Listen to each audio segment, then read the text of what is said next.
Revolusi Prancis adalah salah satu peristiwa paling penting dalam sejarah dunia.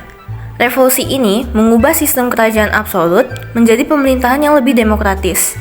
Tidak hanya mengubah Prancis, tetapi juga memengaruhi perkembangan hak asasi manusia, demokrasi, dan nasionalisme di seluruh dunia. Pada hari ini, kami dari kelompok 2 akan menjelaskan Revolusi Prancis dari awal hingga dampaknya bagi dunia. Sebelum Revolusi Prancis terjadi, masyarakat Prancis hidup dalam ketidakadilan sosial. Negara dipimpin oleh Raja Louis ke-16 dengan sistem monarki absolut, yaitu sistem di mana raja memiliki kekuasaan penuh atas negaranya. Masyarakat Prancis saat waktu itu dibagi menjadi 3 golongan besar yang disebut estate. Golongan pertama adalah kaum gereja. Mereka memiliki banyak hak istimewa dan hampir tidak membayar pajak. Golongan yang kedua adalah kaum bangsawan.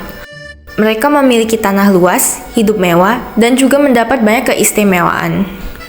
Sementara itu, golongan ketiga adalah rakyat biasa, seperti petani, pedagang, dan buruh. Jumlah mereka paling banyak, tetapi hidup paling susah karena harus membayar pajak yang tinggi. Ketidakadilan inilah yang membuat rakyat mulai marah pada kerajaan. Selain ketidakadilan sosial, Prancis juga mengalami krisis ekonomi yang parah. Negara memiliki utang besar akibat perang dan pengeluaran kerajaan yang berlebihan. Raja Louis ke-16 dan keluarganya tetap hidup mewah di Istana Versailles, sementara rakyatnya kesulitan membeli makanan. Pada saat yang sama, hasil panen buruk menyebabkan harga roti naik drastis. Karena roti adalah makanan utama rakyat Prancis, keadaan ini membuat kemarahan rakyat semakin besar. Karena permasalahan itu, muncullah pemikiran baru dari para filsuf Eropa, juga mempengaruhi rakyat Prancis. Tokoh seperti Rousseau, Voltaire, dan Montesquieu mengajarkan tentang kebebasan, persamaan hak, dan pembatasan kekuasaan raja. Ide-ide ini membuat rakyat mulai percaya bahwa mereka berhak mendapatkan pemerintahan yang lebih adil. Pada tahun 1789, Raja Louis ke-16 memanggil sidang Etats Généraux untuk membahas masalah keuangan negara.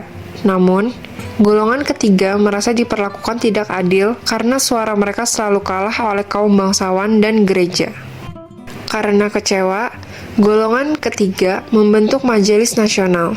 Mereka kemudian melakukan sumpah lapangan tenis, yaitu janji untuk tidak bubar sebelum membuat konstitusi baru bagi Prancis. Peristiwa ini menjadi tanda bahwa rakyat mulai serius melawan kekuasaan raja. Pada tanggal 14 Juli 1789, rakyat menyerbu penjara Bastille. Bastille dianggap sebagai simbol kekuasaan raja yang menindas rakyat. Penyerbuan Bastille menjadi awal resmi revolusi Prancis dan menunjukkan bahwa rakyat berhasil melawan pemerintahan absolut.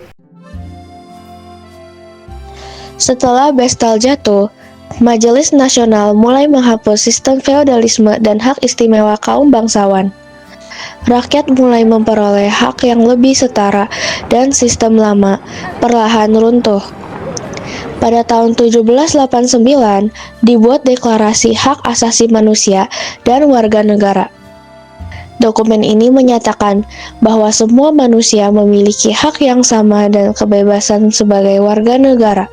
Deklarasi ini menjadi dasar perkembangan hak asasi manusia modern di dunia.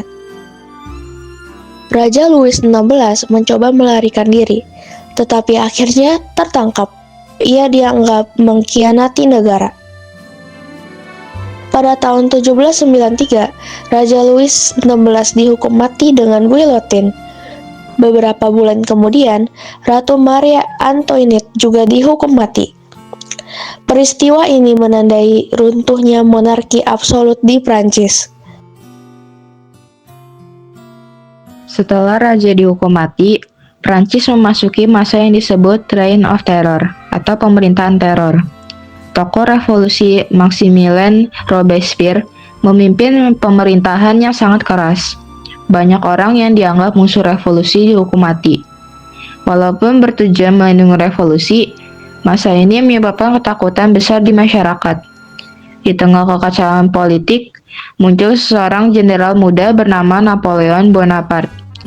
Pada tahun 1799, Napoleon mengambil alih pemerintahan melalui kudeta. Peristiwa ini dianggap sebagai akhir dari Revolusi Prancis. Dilihat dari sejarahnya, Revolusi Prancis membawa dampak yang sangat besar bagi perkembangan dunia modern, baik dalam bidang politik, sosial, maupun pemikiran masyarakat. Peristiwa ini tidak hanya mengubah kondisi dalam Prancis pada saat itu, namun juga berdampak pada seluruh dunia. Hal tersebut bisa dilihat dari poin pertama kita, yaitu revolusi ini mengakhiri sistem feodalisme yang sebelumnya memberikan kekuasaan besar kepada kaum bangsawan dan gereja. Sementara rakyat hidup biasa, hidup dalam tekanan pajak serta ketidakadilan sosial. Setelah revolusi, hak-hak istimewa bangsawan mulai dihapus, sehingga masyarakat menjadi lebih setara dalam hadapan hukum. Perubahan ini kemudian menginspirasi berbagai banyak negara lain untuk meninggalkan sistem feodal tersebut. Kedua, revolusi ini menjadi dasar berkembangnya demokrasi modern, yaitu sistem pemerintahan yang menempatkan rakyat sebagai pemegang kedaulatan tertinggi. Melalui revolusi, muncul gagasan bahwa rakyat memiliki hak untuk menentukan pemerintahan, memilih pemimpin, serta ikut berpartisipasi dalam kehidupan politik. Prinsip ini menjadi dasar perkembangannya demokrasi. Ketiga, revolusi Prancis juga menyebarkan gagasan penting tentang hak asasi manusia. Persamaan hak ini mencerminkan nilai-nilai dalam deklarasi hak-hak manusia yang lahir pada masa revolusi, menegaskan bahwa setiap manusia memiliki hak dasar yang harus dihormati tanpa memandang status sosial maupun latar belakang. Keempat, revolusi ini memunculkan semangat nasionalisme, yaitu rasa cinta dan kesetiaan terhadap bangsa serta negara. Semangat tersebut mendorong rakyat untuk bersatu demi kepentingan bersama dan mempertahankan kedaulatan negaranya. Selain itu, revolusi Prancis juga menginspirasi berbagai gerakan perjuangan kemerdekaan dan perubahan politik di banyak negara lain.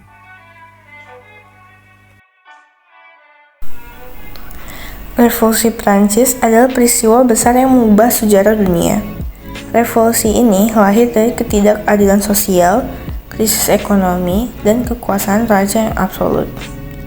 Walaupun penuh konflik dan kekerasan, Revolusi Prancis berhasil membawa perubahan besar seperti demokrasi, hak asasi manusia, dan persamaan hak yang masih berpengaruh hingga sekarang. Terima kasih atas perhatiannya sampai akhir ini.